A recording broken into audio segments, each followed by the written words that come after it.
as soon as the table read, I don't know if you guys remember the table read, but you know, when we had the table read of 9, like everybody just knew that this was, and this is testament to John's writing. I mean, we had a whole plethora of amazing writers, but when this episode came out, we just knew that this was possibly the most pivotal episode of the show as far as heartbreak, as far as, you know, the atrocities of war.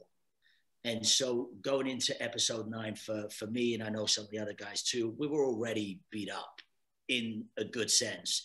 And we knew that it was tailing towards the end of the war, you know? So sure, it was on the page, but it wasn't even, it was Frank who directed this, right? Yeah, it was David. Yeah. You know, who was... And he was amazing. It was incredible. And I remember him taking me to one side, you know, early on and talking that he had family, you know, in the Holocaust. So, I mean, it was a very personal story to him too. But we knew what this story we had to tell. We you know, we knew about the book, and we knew about the truth and the not so truth, and we knew that we had to make it work for a TV show. But I think we all went in really battle weary and kind of a little bit with our guard up because we knew what was coming. Right. And had you, Jimmy, had you spoken to Frank about it? Had you got any input about, and Rick, had you spoken to, I'm guessing George Jr., had you spoken to him about what his dad had seen there? Jimmy, you want to go first? Because you talked. We'll do it that way around. No, I didn't. I didn't talk to George Jr. About it. I talked to him about a lot of things, but not that. But I think it's really interesting just to grab onto Ross's idea. There's a framing aspect of it. I know that I felt like we had reached a point in which we understood between each other how important our friendship was, and we had experiences that without each other, I probably wouldn't have made it. So as friends, we became, as men, we became these friends, and the importance of those friendships led us directly to the gates of episode 9. That's how I felt.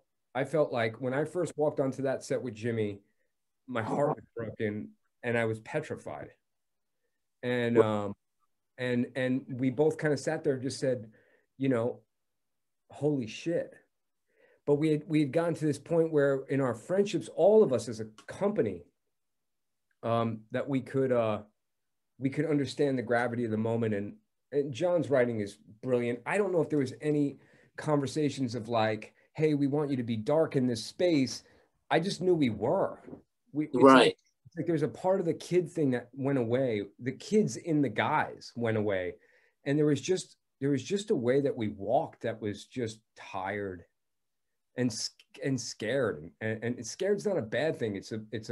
There's a gravity to it, you know, like fear eventually turns into something else. And that's what I think we were like on the borders of that. And it reads like this sort of, what's the word you used, Matt? You used a word early on. Grotesque. Yeah. So it turns into something that's less than the humanity we had seen to that point, right? Mm-hmm. It's really interesting. It is. Really. My experience of it, that particular, you know, of 9, of kind of walking into that space.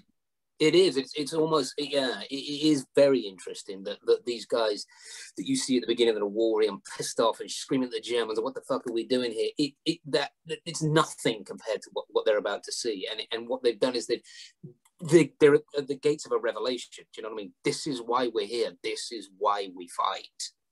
And nobody said it was going to be easy, and it's not easy, and you've been through hell, but look what you've done. Look who you've saved. So yeah, incredibly beautiful in that respect. I'm sorry, Jimmy, we cut you off there. Did you have conversation about Landsberg? You know, I agree with obviously everything everyone is saying, you know, and a few folks that I know on here, and I see the Tree is on here, and Luz is on here, and Bert and Evie, and many others are on here. Thank you all for joining. A lot of you have heard me speak before, so forgive me if I sound like a broken record. Episode 9 was, I mean, for me, extremely emotional and on all levels. And I'll try and touch on each one of them briefly. One is all of the actors are trying their fucking hardest to represent the man that they are portraying.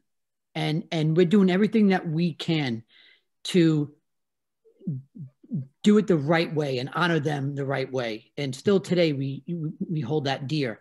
So as you're working hard, you're getting these scripts and they're coming your way, and you have little bits in each episode. And I just remember when I first opened up to episode 9, no one told me or warned me that, hey, bud, this is going to really lean on Perconte and a journey with Perconte. So I remember being in my room and flipping through the pages and just sinking and almost like crying, getting so emotional and watching all this and reading everything that Perconte has to do. And just the fact that the little things, I got to ride in a Jeep with Winters and Nixon was just reading that line to me, because of how hard we worked from boot camp all the way to there. And then obviously you get to set